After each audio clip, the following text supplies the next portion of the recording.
Hello and welcome back to Even More News, the first and only news podcast. My name is still Katie Stoll. Hi, Katie Stoll. Hi. I'm still Cody Johnston. Welcome Still back Cody Johnston. to the last ever podcast. Don't say that. Just kidding. Or if you became a California State Highway Patrol officer, Stady Cole. I don't know. Okay, I don't this know. is That's not starting really off even well. a joke. Not even a bit. Oh, but it made me laugh. And guess what? That voice you are hearing is our long-lost pal, co-worker. He hasn't been lost. We just haven't been recording together. Former host of Worst Year Ever and host of It Could Happen Here and Behind the Bastards. Ladies and gentlemen, the one, the only, Robert Evans. Robbo Ovo. Woo. Robbo Wolvie. And Jonathan excited, is also folks. here. Jonathan is also Jonathan here. is also here. Hi. I have to Hey. acknowledge that. Forever and always. Eagle-eyed viewers watching this on our YouTube channel will notice that Robert's camera isn't working, but he's here. Don't worry. Yeah. Yeah, we're going to put up a photo of him or an image of Hal. We don't know. We're not sure. We'll figure that out in post. This is the part of the show where we normally say what holidays it is, and it's dumb, and we're going to skip it today because I think that we all have a lot of thoughts.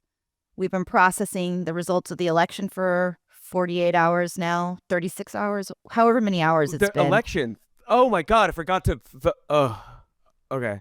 Okay. Bullshit. It's It's okay. You'll get another chance, I'm sure. Yeah. Maybe. Everybody watching at home, listening, I know you're going through it right now. We're all going through it, and we're going to talk about it. I just want to acknowledge that there's a lot of big emotions. There's a lot of big opinions. We're not going to all agree with each other with our takeaways, but we will all agree with each other that the man we just elected as president is Real stinker. disgusting, Not my favorite And- guy. Not our favorite guy. Yeah. And I want to also say, I mean, I don't know, it's been making the rounds, this Jon Stewart video about in the aftermath of elections. Everybody always gets it wrong. Everybody always gets, like, we confidently say, you know, like, oh, with Obama, now we're post-racial. Bullshit. Oh, like, whatever takeaways we get, they end up being wrong.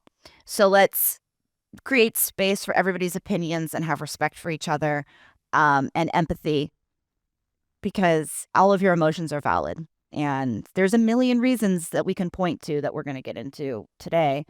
But there's lots of work to be done. And I also want to acknowledge that if you need to take a step back for a bit, that makes perfect sense. Please don't just unsubscribe, but like you have to, like, which has already happened, but you have to create space for your own self and for your own journey that you're going through, and regroup, because we got a lot of work to do. Yeah, feeling despondent and not really sure what to do or say or think is completely understandable. And those feelings eventually dissipate and we'll get our energy back and we'll do what needs to be done. One other thing I want to say that's on a positive note, thank you to everybody that tuned in to our live stream on election night.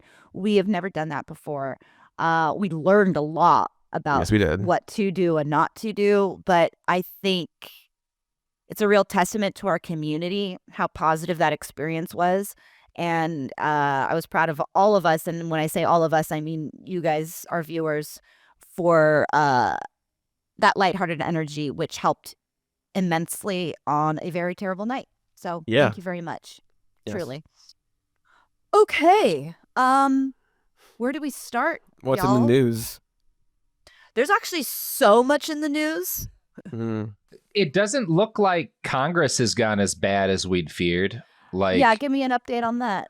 I mean, I think we're losing like one battleground Senate state. Yeah. Yeah, that's a lot of I mean, again, a lot of the stuff we're gonna say might change in days or Yeah. weeks, Yeah. like, because all votes haven't been counted and we just don't have all the information. But it does seem, in a lot of cases, despite Donald Trump winning many votes and Kamala Harris winning fewer votes, Very, very few. Yes. by much fewer, it seems like a lot of people who voted for Donald Trump didn't vote for other stuff. They didn't vote down ballot. They voted for Donald Trump, and that's it. And so a lot of and there's a lot of Senate races in different congressional districts that overperformed as compared to Harris, which But I we think. still lost the Senate, right? Yes. Oh That's yeah. not changed. It's Oh coming. yeah. Yeah. Yeah. But in a lot of cases, it does seem like it's not necessarily a Democrat thing, but more a Donald Trump thing, and a this administration and the economy, all the stuff we're going to talk about, sort of thing. Well, I do think that it speaks to the fact, again, we're going to talk about this, despite what a lot of people's takeaways are. A lot of people voted for Donald Trump, despite the fact that they think he's bad, like unpalatable, disgusting, a creep. All the things that you want to say about Donald Trump, a lot of people voted for him in spite of that because, I mean, I think the big through line is the economy, which we can get into. And we've been preaching that here. I've been talking about this for a while now, of how the Democrats need to actually pay attention to the reality of what most Americans experience on a day-to-day basis.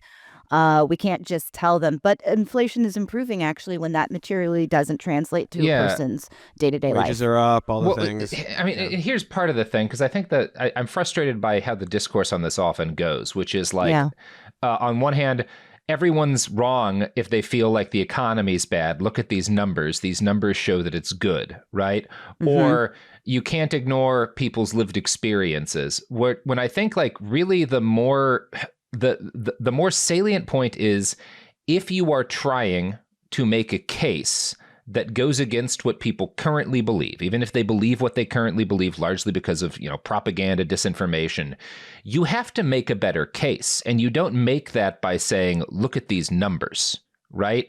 Like, that's just not how it works. It didn't work now. It never really has worked. And so when it comes to like it's a question of, how are you going to message and what are you going to promise people that makes them confident that you're the better choice for them, right? And Trump had an answer to that, and the Democrats didn't. And like, we can sit here and say that his answer is wrong till we're blue in the face. Yeah. He's giving some sort of an acknowledgement. But also, at the same time, Harris did have an answer. Like, I know where a lot of this is, where a lot of this sort of like, you can't chart your way out of this. You can't show a chart out of this. Yeah. A lot of that is Twitter stuff. I think we're all thinking of, people on Twitter in a lot of ways.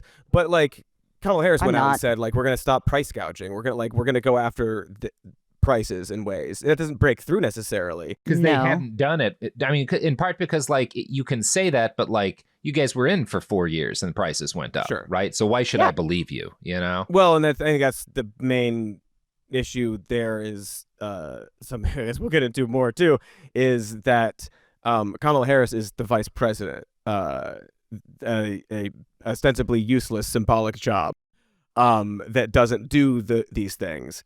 And there was this fear, it seems, around her campaign and all these advisors, a lot of Biden advisors, of like, well, we can't separate ourselves from the Biden administration, despite since 2022 him being a wildly unpopular candidate. Terrible calculation. So it's like a bad situation for her to be in, but at the same time, there's an easy fix, which is to say all these other things you want to do differently. Well, also by listening to the people very loudly and accurately telling her over and over and over and over and over again. But they continually dismissed these loud portions of her electorate that are screaming from the rooftops, pay attention, go out there. It took her a very long time to do an interview. A very long time. But I want to push back slightly, but with respect. I do think that Twitter, this is a big conversation on Twitter, but a lot of people aren't on Twitter, and these are the conversations that we have on a day-to-day basis. It's bigger than that. The message is not coming through in lots of ways. So much of it is vibes and who's in office now, and like you're looking at the price of gas, you're looking at like a receipt and stuff. And what we're going to see in the coming weeks and early next year are all the things that have been improving. That we can point to continue to improve, and people go, see, we voted for Trump, things are better now. Inflation is still going to go up. The rate of inflation is still going to exist. Like, all these things are going to remain true, and everybody complaining about it is going to flip on a Like, dime and did say that it's not- great now. see enough of hammering home the message kind of in the last week or two, more so, of Obama inherited George Bush's disaster. And it took him a while to turn that around into his second term. Trump inherited Obama's flourishing economy. It took him a while to tank it. That's just how it goes. But that's a specific conversation I had with someone in the mountains that was like a moment for them. But I have not been seeing that explained at all. It's just the economy's doing fine, actually. We're making improvements. Doesn't mean shit to people. Again, it's a question of just in general, like across the board, it's a question of how do you message to people, right? Like, and the Dems, I mean, part of what's happening here, like part of why there was this realignment in 2008, when Obama got brought in, and why the opposite is happening now is back then you had a lot of the levers of culture being operated by progressives, and that has completely fallen by the wayside, in part because the billionaires who fund the Republican Party invested heavily in media and heavily in quote unquote influencers. There are guys actually a rate of return on that investment. There's a significant return. They're putting forth policies that make them richer, and it's much harder to do that on the left. And it was, for some it was straight bribery. For most, it was straight bribery. For guys like Rogan was not always a conservative figure. I think it was more just that, like, these were the people who were, like, courting him. And he's just gonna like the people who are around him, right? Yeah, he agrees with the last person he spoke to. Yeah, that doesn't mean, like, we have to go out and get AOC to be best friends with Joe Rogan. I don't know. And for one thing, I don't really think that's a realistic proposition. I think part of a mistake would be to say the thing that I'm already seeing people say is just we have to find our own left-wing Joe Rogan. That'll get us out of this. No, media is going to continue to change because it always is. The media that people listen to or are influenced by will always be moving. It is a live creature, and there will be opportunity to figure out and to get ahead of the next thing and to try to be the people who are influencing the culture there. There's a chance to be in an offensive, and there's a chance, I don't know how likely it is, because one possibility is this all goes like Nazi Germany, right? And we're all not just out of a job but arrested, right? That's not a 0% chance. There's another option that, like, there are the people with a lot of money out there who are looking to, like, fund the counter swing here, do that. And maybe that works, maybe it doesn't. But what won't work is just trying to ape what the conservatives did, is to be like, well, we got to get our own Aiden Ross. We got to get our own Joe Rogan. Totally. That's just not, if you're thinking that way, you are thinking reactively in a way that's just going to leave you always behind the 8 ball, right? Right. And like I've seen a lot of people, like Rogan and Ben Shapiro are the names that I keep hearing of, like, we need a left-wing version of that. And I just keep thinking, like, because also everybody is like, oh, we need a left-wing, like a Ben Shapiro type. And that's always coupled within that statement or like a follow-up. And the people out there now, they just criticize Democrats. And so what they're asking for is a propagandist shill who lies. Like, they're not looking for, like, oh, we need, like, somebody out there who's like a figure that people can look to. They want somebody to ignore. They want somebody to go out and be like, Joe Biden is actually the most spry person I've ever met. Like, these are propagandists who are dishonest. I don't completely agree or disagree with you guys. And let's see if I can articulate this well and succinctly. It's not that I definitely don't think we need, like, the left-wing Ben Shapiro. And it's not that I think we need the left-wing Joe Rogan either. And what I'm about to say, I don't even fully believe.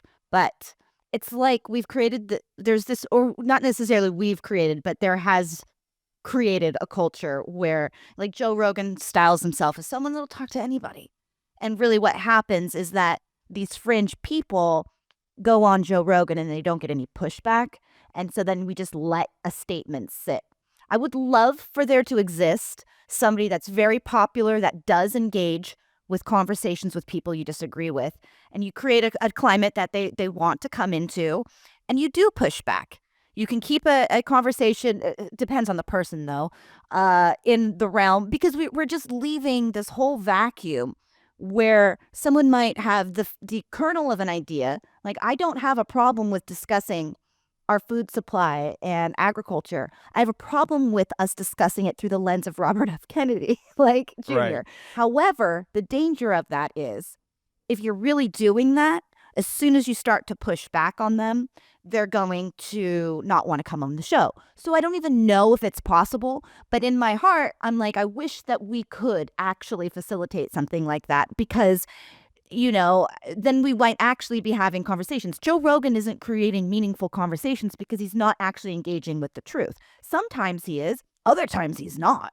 And anyway, so that's my point. Like, again, Totally. I don't And, like, disagree and or agree. The reason people love going on Joe Rogan, aside from like, oh, it's a fun conversation, is because there's no pushback. They know they can go on and say whatever, more or less. Like you said, sometimes it's not the case, but Rogan's his own beast, but I feel like the reason a left-wing version of Ben Shapiro is a no-go is, one, billionaires aren't going to want to fund it. What billionaire is going to fund Mark that? Cuban, don't- you have my account still, But my still. DMs are open. Yeah. But the other reason is because we do have a little more integrity. We're going to criticize the home team a lot in a way that he never would. The right wing was not anti-vaxxers 5 years ago, but then there was this groundswell of misinformation going in many conservative circles in 2020, and then they said, okay, that's our team, we're gonna like hammer it home, like it doesn't matter what it is, we're on board, we're with you. And like, that's not what, Trump can do no wrong. Maybe once in a while he'll be like, oh, this was not a great calculation by Donald Trump, but like, for the most part, and we did spend much of the last several years criticizing Joe Biden with good cause, and it's like, it's like a different genre of content of like, nope, you this is your team and you back them no matter what. Exactly. It makes it difficult. It is, like I was saying, like you what they want are like paid propagandists who do not play ball in the same way. It also kind of goes both ways. Like, yes, all that whole media circle is going to just fall in line and do what Trump, whatever he said, it's good now, whatever. But also Trump gets stuff from them too. Like, J.D. Vance is getting things from these people too. And it's just that's part of the interesting, appeal. perhaps That's frustrating. part of the Right, that the people, these like the consultant class in the Democratic Party and people in charge don't allow that to happen. They don't listen. And so it's not a easily landscape to navigate unless you're willing to sort of, I know that Kamala did do some podcasts, and I've danced around this a bit, and I If kind only of am she'd not. gone on Rogan. Well, I'm That would've asking you about that. Because at the end of the day, I No. don't think that she would have done well on Rogan. I don't think it would have helped her. But also like I Trump, do Vance, think that then Kamala, then well, Elon. Like, I'm just saying that I do think one successful strategy that they have implemented was really blasting all of these. I mean, honestly, the top podcasts in the world. If the question is, could she have won if she had adopted a very different strategy that included a different media outreach strategy? Sure. And maybe that would have included going on Joe Rogan, right? But that alone isn't going to, it's just like, we can look at if she had backed a ceasefire and a ban, gone against Joe and said, I support stopping selling arms to Israel. Would that have won her the election? Now, that's much likelier than going on Joe Rogan, right? It almost certainly would have flipped Michigan, right? It would have affected certain races. It would have had Penn an is effect, less yes. clear, but is the odds-on bet that alone would have done it? No. Would that have alone been a significant part of a different winning strategy? Sure. Well, yes, right. absolutely. Exactly. I agree Because with if you're you not, guys. if you're also like you're talking about these things, you're also not parading around the Cheneys and talking about all this sort of stuff. Maybe and being like, maybe oh, Dick Cheney was a bad. Maybe the guy who left office with a 13% approval rating was a bad. maybe a bad I've idea. had Because if you convers- go on Joe Rogan in this environment, then she has to contend with the tension of like, everything Biden did was great, and actually the one thing I'd change is I'd put a Republican in my cabinet. Like that's not a Yeah. I can winning speak to that message. specifically. Again, mountain conversations. of that becoming a joke of like, oh, you think that's going to do it? Oh, so you like the Cheneys now? What is happening to the Democratic we were all Party? saying that if she'd run on executing him, it would have gone better. We also have charts that say that didn't work. Exactly. We got the percentage charts. Of Republicans those charts voted. don't matter. We have charts that show that Joe Biden is wildly unpopular for 2 years. And we have charts that show I'm not going to talk about Bernie in 2016 or 2020, but to put maybe a pin and a pivot, because I think that there's some stuff we should talk about also, like absolutely, lots of things. The women hating of Thank it all. You. That's what I was going to pivot to too. Yeah, but to sort of like bridge that gap and like, oh, we need influencers to like talk to young men and stuff like that, and like that's a whole thing we can talk about. I wanted to share a very short anecdote. It's one person, and I just want to give people a little positivity. We earlier this year did an episode called "Are Men Okay?" It's not, but like, there's a whole episode about that. And in the episode, we have this section about this sort of resentment about women and how you treat women and view women, and how one really good thing that you can do to get past this is to literally just become friends with a woman. View women as human beings that you respect and want to meet and become friends with. Don't have these ulterior motives of like, oh, I'm trying to like get, like just view them as people. And I got a lovely message from a person saying that they had this sort of viewpoint, and then they at work they just started talking to one of their female coworkers, and they are friends now. Like, they're really good friends. And he's talked about how like she's like really improved his life, and she's so kind, and he's like making all these friends now because he has changed his mindset from this resentment to this sort of positive, like, oh, they're human beings and they just want to be treated like that. And I'm getting a little emotional talking about it right now. It is possible to speak to people and change people's minds in this way that really improves absolutely that. And I just wanted to share that a little. It's the whole thing that stopped me from going, like, as someone who grew up far right and who could have gone fascist. It's the thing that, like, it was, I talk about this a lot, but like when I was 16, I got on World of Warcraft, and suddenly the people, the circle I socialized went from a bunch of other kids in a Texas school in a conservative area to a bunch of women in their late 20s and 30s, right? And who had the patience to, when I would say the kind of gross shit that 16-year-old boys say on the internet, would say, hey, that makes me uncomfortable, and here's why. And it's this thing. The left got into this. A lot of people on the left got into this very ineffective mindset of being like, well, it's not my job to educate you. Right. And I'm not saying like it's the response of women to go befriend shitty incel boys. But what I am saying is that, like, if someone's on the verge of becoming a shitty incel boy, having people that they respect that are part of their emotional support network who are able to say in a way that's trusted, that made me uncomfortable. Right. Can and change be people. able to it can. It does. Yeah, it can and it does. Exactly. It's just hard to combat on a mass scale, because then you have like sexual abusers and these like moron podcasters and game streamers who are just loud and aggressive, and it's easy to cultivate that kind of audience. Well, absolutely. I agree with everything that's been said, of course. I want to acknowledge, as the only woman here, how hard this must feel for all of us. I know it does. I also don't want to just chalk it up to her being a woman, which I know is a reason for a lot of voters. But if you look across, I'm going to say something positive here, which is actually women won in swing states. To me, my takeaway from this is not that we can never elect a woman president. Oh, terrible take from, yeah. It's a terrible take, because that also dismisses so many really tangible lessons that we need to learn here. But we did not elect Kamala. And there's various reasons. And one of the reasons for some people is sexism.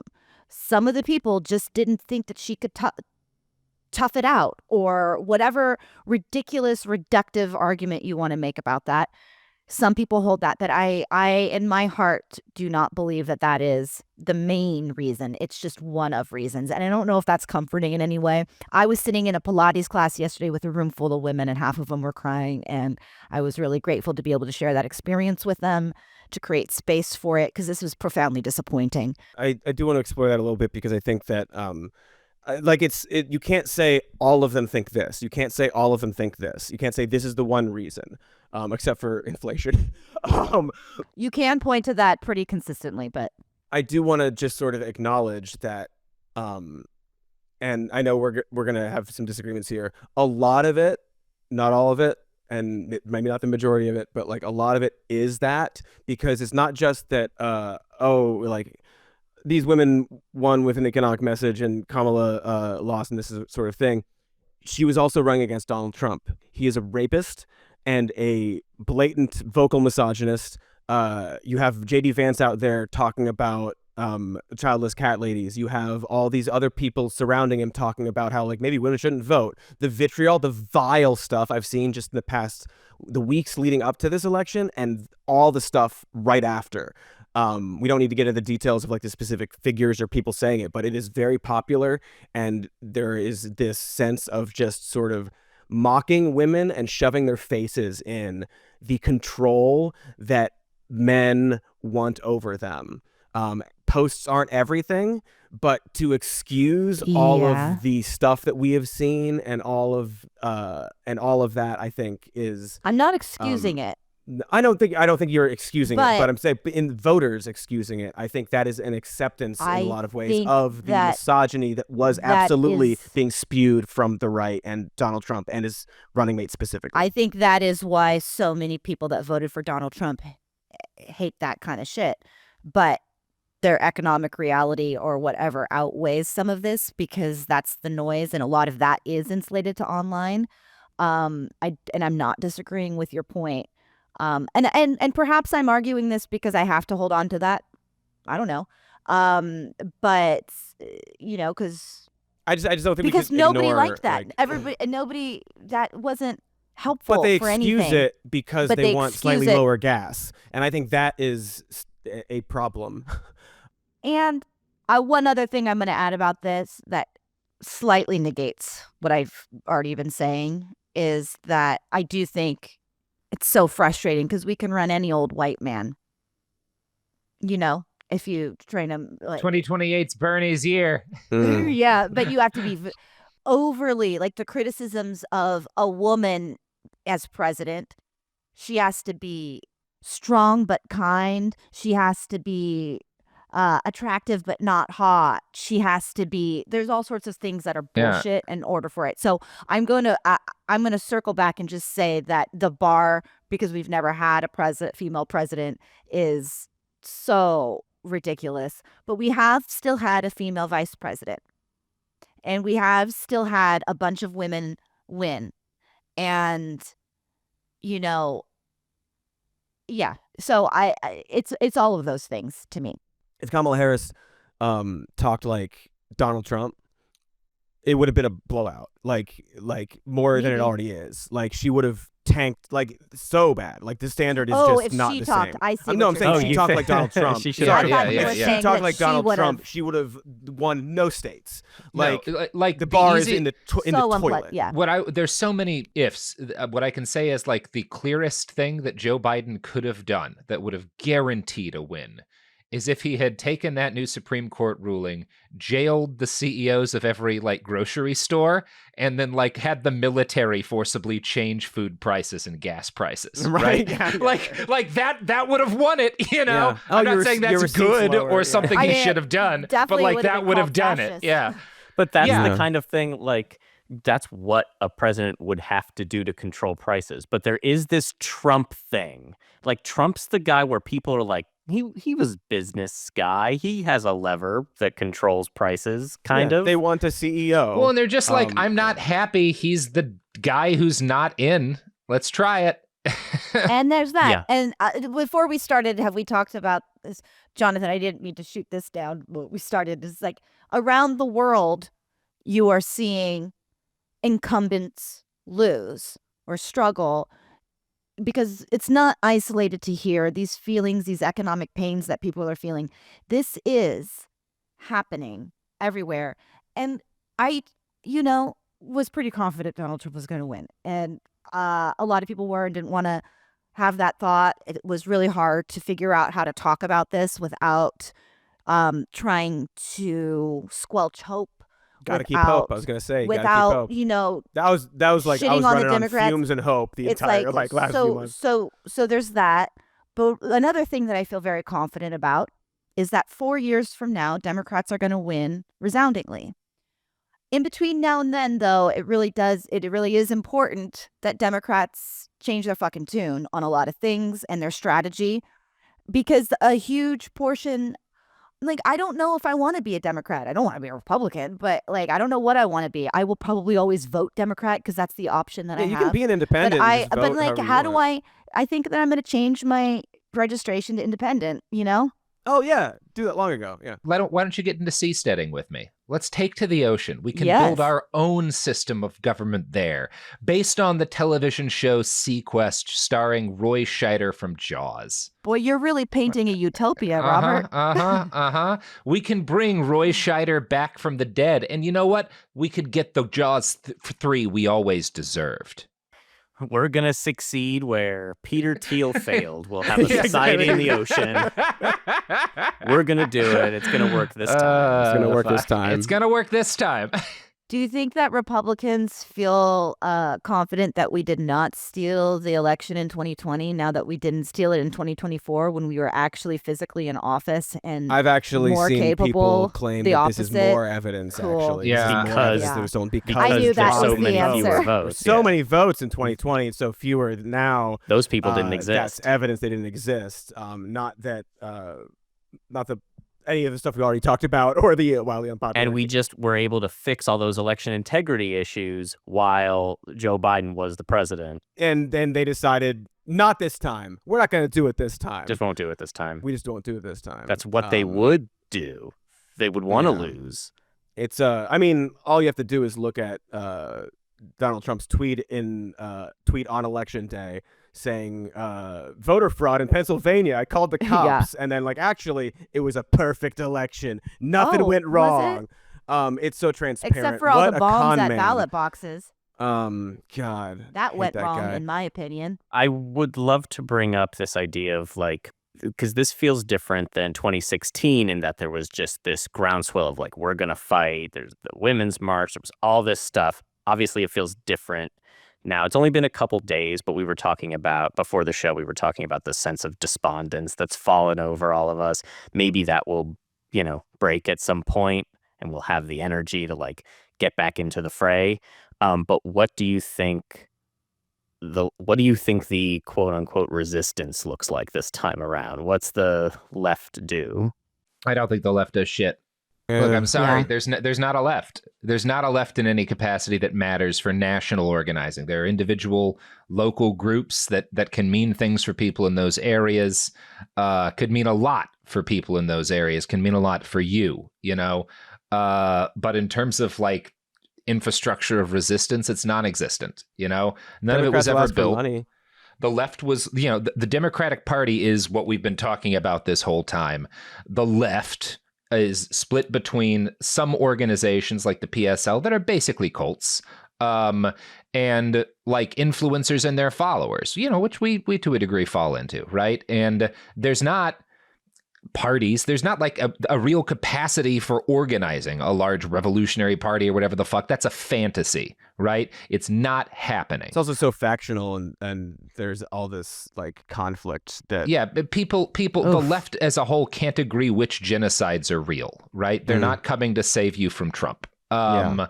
So I think that you need to be thinking about your community, about your neighbors, about connecting with your neighbors with the caveat that all of your neighbors are not safe to connect with, right? These are judgment calls we all have to make.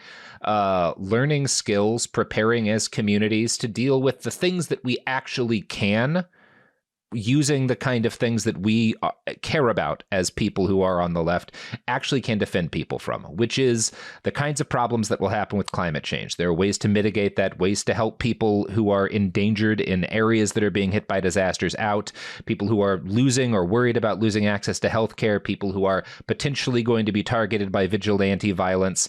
There are ways to organize and to build community in order to increase resilience from that sort of things, in order to help people who are going to be eating tainted foods, help people who are going to be targeted for deportation, right? Absolutely. There are degrees to which people can mitigate harms. If somebody comes up to you with a clipboard and says, "Do you want to be part of the revolution?" that person is dangerous, right? If somebody comes up to you and says, "Hey, I'm looking for training to get my ham radio license. Can you help?" Or, "Hey, I'm thinking of holding a Stop the Bleed class." Or, "Hey, we're trying to start a community garden." Or, "Hey, my neighbor is worried because they don't know if they're going to get access to this kind of medication they need. Is there a way we can try to find out how to help them?" These are things that you should be doing. Yeah, I would agree with that. The rest will be interesting to see how it plays out, because I know that everybody is feeling pretty numb and despondent and depressed about just the reality of everybody voting for this guy after all this time. And again, there are all these reasons, and it is depressing to see that whether or not they're like full MAGA or just like, I need lower grocery prices, so I ignore all the fascism stuff, or I don't recognize the fascism stuff, which is a whole other problem. And that's depressing. And I just keep thinking about some of the things that he has said he is going to do, starting in day one.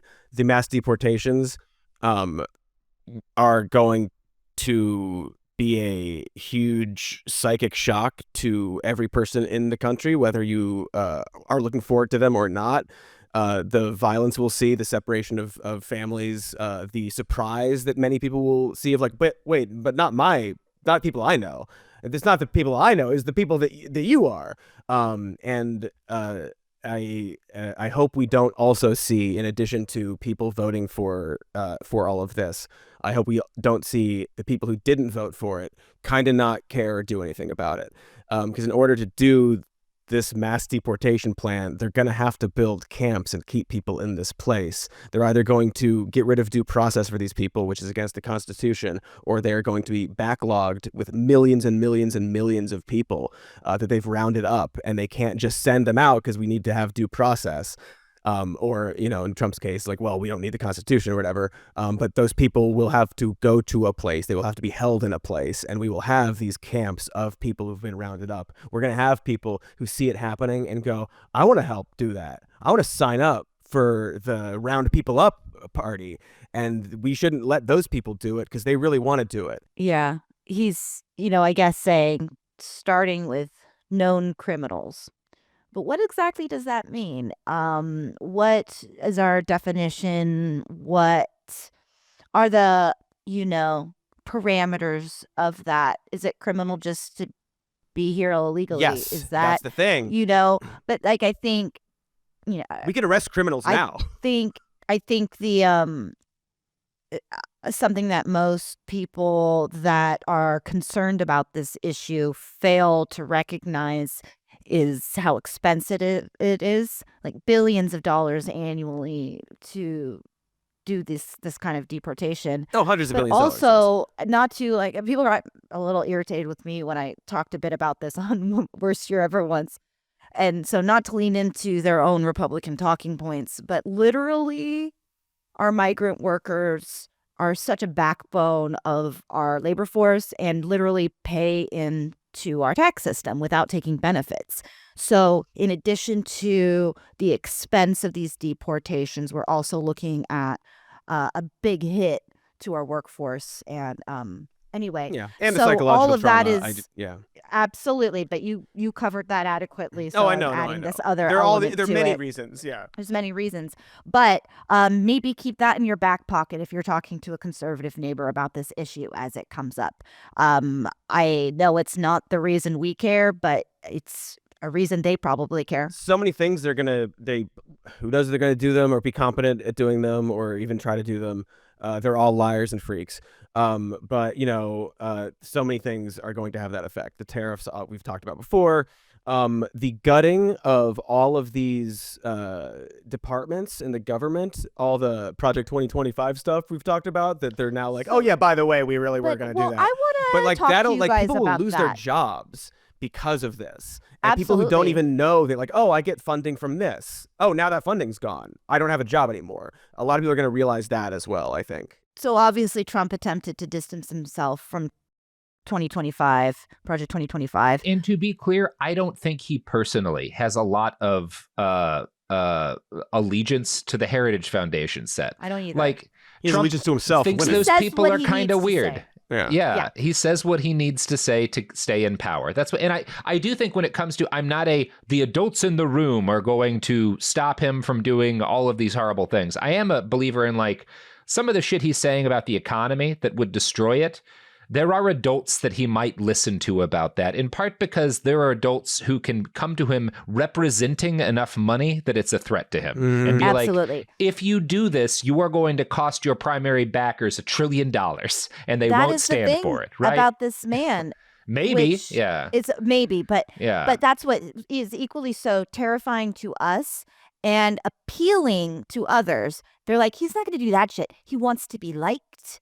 He wants that attention. He wants this. So he is malleable to a degree, but it would be foolish, I think, to dismiss the possibility and the reality that a lot of these people are major donors and a major part of why he was elected. And I am afraid of what elements of Project 2025 might surface. Do I think it's going to be all of it? I don't know. I would say probably not. But it is a very terrifying thing. I think all of this is the unknown, the fear of the unknown of what's about to come. But and who's going to be there? And who's going to be there? Himself with? Yeah. In the doc, Jonathan, you gave us like some stuff about Project 25, and there was that article from Mother Jones and that Matt Walsh clip. I had seen the Matt Walsh clip. I was under the impression he was just mocking us for our fears. But he's maybe a fascist. That he is does both. wrong. He's a liar and he's both. mocks But in people, that and video, I believes those saw things, it. I yeah. was like, this is unpleasant, disgusting. He's joking, but is he serious? But he's trying to make a joke. That's the game. And so is he joking? Is he I not don't joking? have like any stance that I'm coming down on that, but I did want to bring that up because I was like, I was a little hot under the collar when I saw it, but then tried to tell myself he's trying to make funny. He's just trying to mock us. And I'm not going to let myself get triggered by it.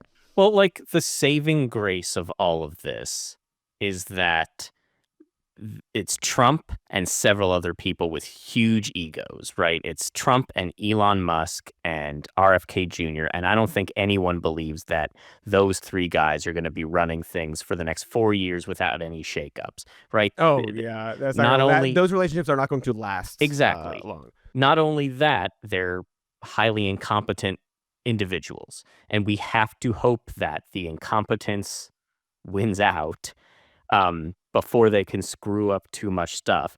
And right, with the tariffs thing, I have to think that they'll convince him like this really will make inflation go through the roof and then everyone will hate you and you won't be able to run again in 2028 or be president for life. More on that later. Yeah. Like the possibility of that. But like if he does do it, people will turn on like he won't I've fix heard the the thing. argument that there are good Enough ways people to will do turn on, tariffs and bad ways to do tariffs, and that's it. And I'm like, tell me more, but I can't seem to get a straight answer about that. You can target tariffs for specific reasons, but like across the board, like I don't even know what number he says now. Like the number keeps going higher and changes, so who knows? But like, Well, he just says whatever number comes out of his big but in fat his mouth. mind, it's like, oh, you just do tariffs. It's not like, oh, well, we need to target this industry or this like nation for this reason, right? It's like it's often a negotiating tactic. Oh, they raise tariffs on us, so we're going to do that. We're going to try to lower them. Like there are reasons to do it, but his reason is like, well, that's a simple thing I can say. Right. I can just say that, and people will love it.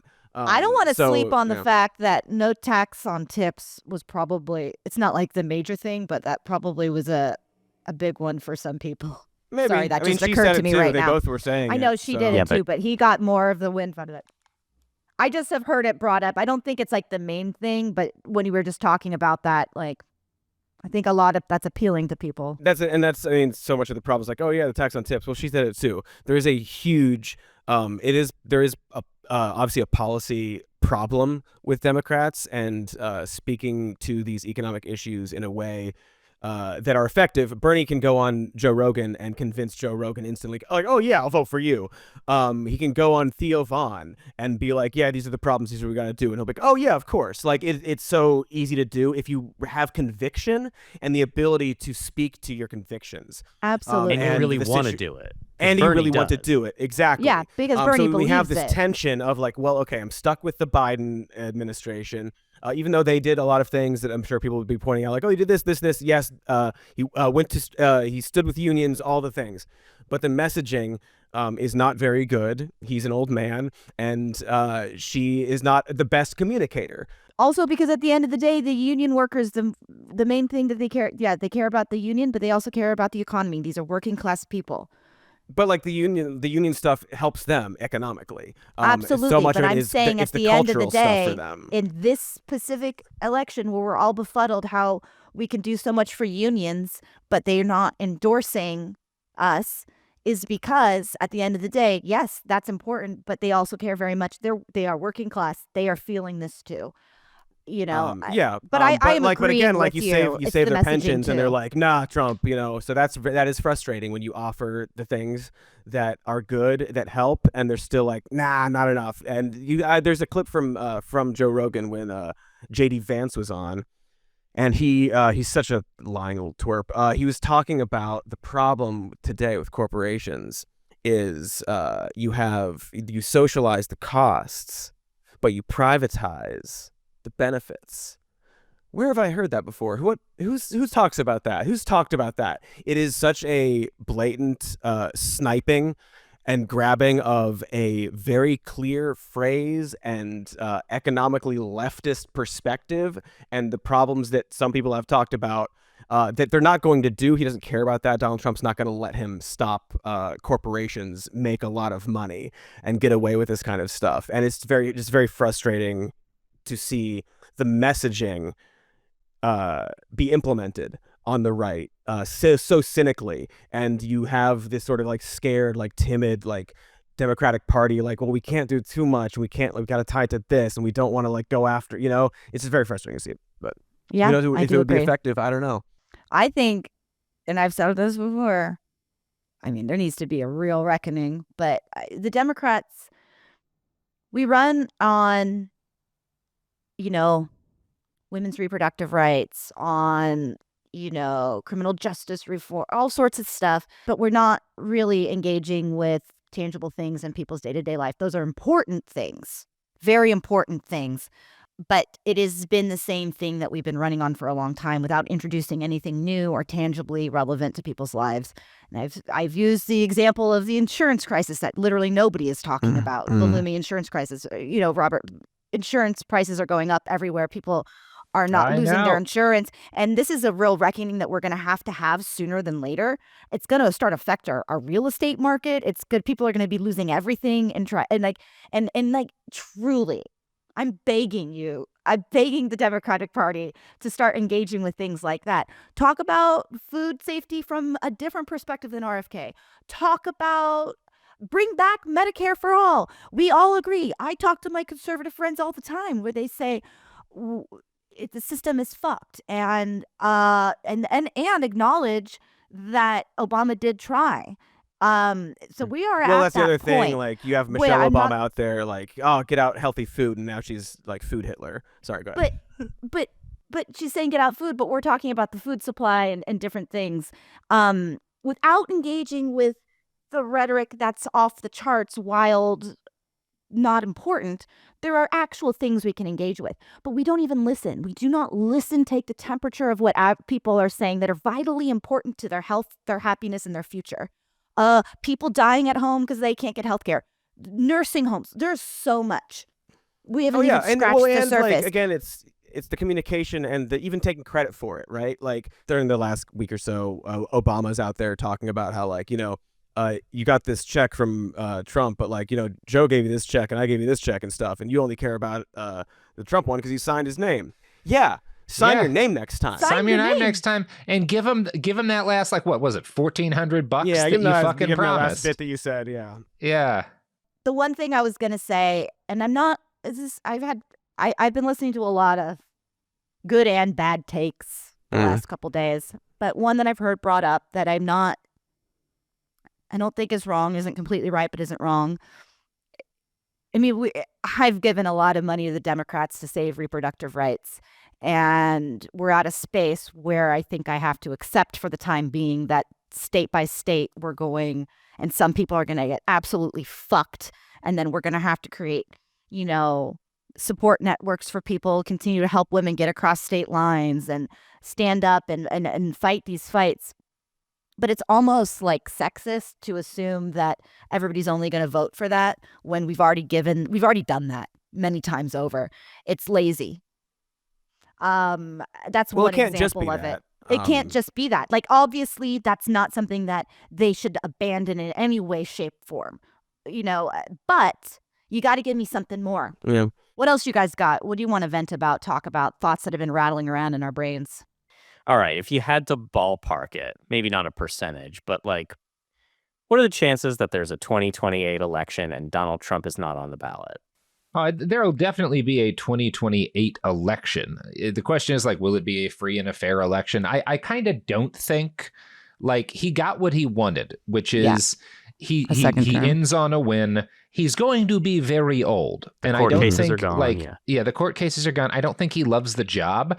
I think his preference is to hand it over in such a way that there's a show election, but not actually the real choice of election. Jason Pargin brought up this thread the day before. He's like, I think he is going to win. And here's how I think it's going to go. And essentially it's like, you got 2 years of him trying to do stuff, but not doing all of it. And it's kind of hopefully watered down, or maybe he does some bad shit. But after a couple years, he's old, he's crankier, he's bored. He's not running for a second. He'd be too old to get a second. I don't know if he says that specifically, but halfway through, then the party starts to rally around Vance because Donald Trump no longer has the juice, but Vance definitely doesn't have the juice. And then Democrats win pretty easily in 2028. And that, I think, is the most hopeful version of it. I'm not saying that. We've talked about how you kind of do think Vance has the juice, and people think he has the juice, and like I don't think he has. He's really the likable, and like let me clarify that. Big time clarify that. How dare you? I mean, no, I don't think that. Vance is a great choice. They like him. He's great for them and stuff. That is not the intention that I meant to go. I'm not saying that he has the juice to carry. I don't think very many people have the juice, if any, to do what Donald Trump does. That's true. What I was saying about Vance is that Robert, when he first was picked, I took the brave choice of saying, after watching him speak at first, not the worst choice for Donald Trump, because he's an average-looking guy. He's younger, no morals, flip-flops. He will do what he says, and maybe sanitize it to a degree that's more palatable to people. And then Vance proceeded to act like a total dipshit over and over again. And I started to walk that back. In the last month, even if I despise the shit he said, I thought he did about as good of a job as he could have done. And that's not me endorsing the guy in his debate. Doesn't mean he's got Donald Trump's juice. Doesn't mean that he has the X factor. I meant as a vice presidential pick to be a surrogate for Donald Trump out, I didn't think he was the worst pick. That makes sense. Then I ate those words he's very for Mike a little Pence-y. bit. He's just like, all right. Yeah, but less. I mean, he's not less weird. But Mike Pence has that weird, like, mother. Different kind of weird. It's a different kind of weird. But JD Vance has the energy of someone willing to do whatever, including bend over and let Donald Trump kick him in the stomach, and then laugh it off energy. And so that's He's what a I funny meant. guy. But I do not think he has the juice to win a presidential election. To run on some populist message. I absolutely do not think he has that kind of juice. Okay. Hopefully I've clarified that perspective. Yeah, totally. I didn't mean to be like, but you love JD Vance. No, I know. That's not what I was saying. But I'm glad you said that so that I could clarify a little bit. Yeah, he's not Teflon like Trump. Trump's a cult leader. And JD Vance is not a cult leader. He's not capable of doing that effectively. Hopefully, yeah. I don't even necessarily. I mean, the hope is that that's how it goes. Yeah, that's I the guess hope. my really main reaction position is that I would rather be. I would rather think that he's going to do all the things that he said he was going to do, and that those things are bad, and then he doesn't, and be wrong. Then be like, it'll probably be fine. He's gonna do this, and then like we'll have an election, like we'll get rid of him, and be wrong about that. I think preparing for the bad version, because he said he was gonna do the things, and I know he's a liar, and there are all these reasons, but I think to a certain extent we need to take the fascist cult leader of America's fascist party seriously, and not just be Yes, like, and I it's a do joke not and this mean and this. to suggest that we shouldn't take him seriously. I want to clarify that too. I don't think you I'm are. saying the most hopeful version, which isn't very hopeful, by the way. What I just laid out isn't like How many great. Supreme Court justices do you even- think we're gonna? That's a What's that gonna look conversation like? for another day. Sonia I hate Sotomayor this. better take her vitamins. I'll tell you that much. I Even keep if she seeing was a lot to of like, retire the now, Democrats got to do this and they got to do this and they got to do this in the last 2 months. They're not gonna do I'm shit. sure you think they're gonna do that. do you guys have any closing thoughts to say to everybody out there listening to us? I guess I'll reiterate some of the stuff I said up top, which is that it's okay to take some space right now. Yeah, we're all kind of swimming in that, like, well, it's it's different than 2016 in a lot of ways. It is different. It's I kind of miss the energy of 2016 where I felt like a whole community of people around me that feel fired up. But I very much respect and also feel the deep fatigue. I guess one thing I'll say that also might piss people off is that a good way to end. there are lots of fascists and racists in our country, but it's not everyone.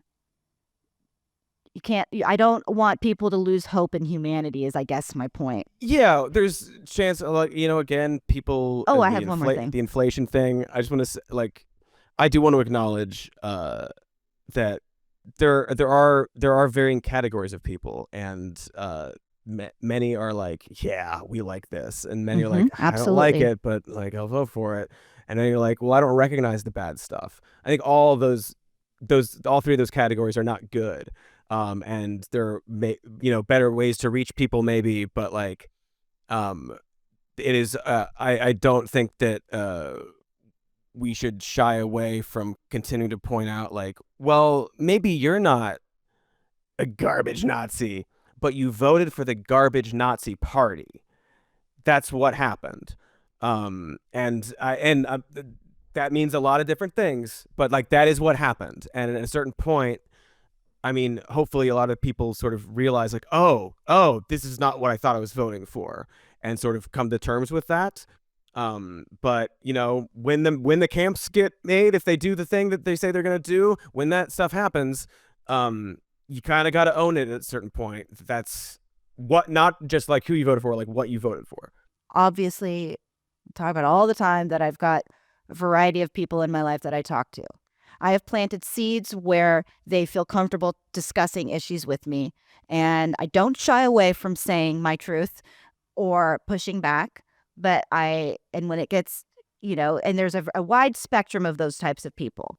There are some that are more extreme that are not going to have the experience I'm about to outline. But as we see what happens, I feel in my heart that we're going to see Trump stumble and fall time and again, do the wrong thing, do a bad thing. And now I will be primed because I have given them enough grace, especially when we were in office and they were out. I will be primed to say, this is what I'm telling you. Do you see? Make these connections. And that is a long game that I'm playing here. Not game, but I feel exhausted now, but I know that that's the work that myself individually will be doing. Absolutely. In the next few years. That's the hope that you can like point out to remember the thing I said, remember the thing I said, remember the thing I said. And when you're feeling strong enough, and I'm not saying everybody needs to foster those kinds of relationships, because I think that I come at this from a very privileged perspective, that I'm able to even have these conversations. I acknowledge that. And so I'm not expecting everybody to do that kind of work. But if you can, I think that you, especially with your family members, with people that, I mean, I have fucking family members that voted for him and are good people. So if you want to understand where I'm coming from with that. A lot of people like, do. That's Families, a the lot family of issue I is know tough for you a lot of do. people. So you're going to have, I'm just, if there are people that need to be written off, then write them the fuck off. But if there are other ones that are in the gray area, this is we're going to need you to do some work with them. And that's where I'll end it for today. Unless anybody else has a thought. Well, I want to say get out and vote. Just still stay in line. If you're in line, stay in line. If you're online, get offline. And if you're listening to this and not watching it, you've missed us all in our pink hats. Like we're going to be out we're ready to there. go. Yeah. I got a giant pussy on Cheeto my Mussolini shirt. sign. I'm doing all the hits. Well, Robert, I think all of our listeners probably know where to find you, but can you remind them, please? We have a podcast called It Could Happen Here. We cover daily news and try to provide advice on surviving these current times. I also have a podcast called Behind the Bastards. You can find me there. Sounds good. You guys can subscribe, whatever you want to do. You know the channels. Follow us. But do some live streaming. I've got something to say, which is that now more than ever. Now more than ever. We love you very much. Vote. Much.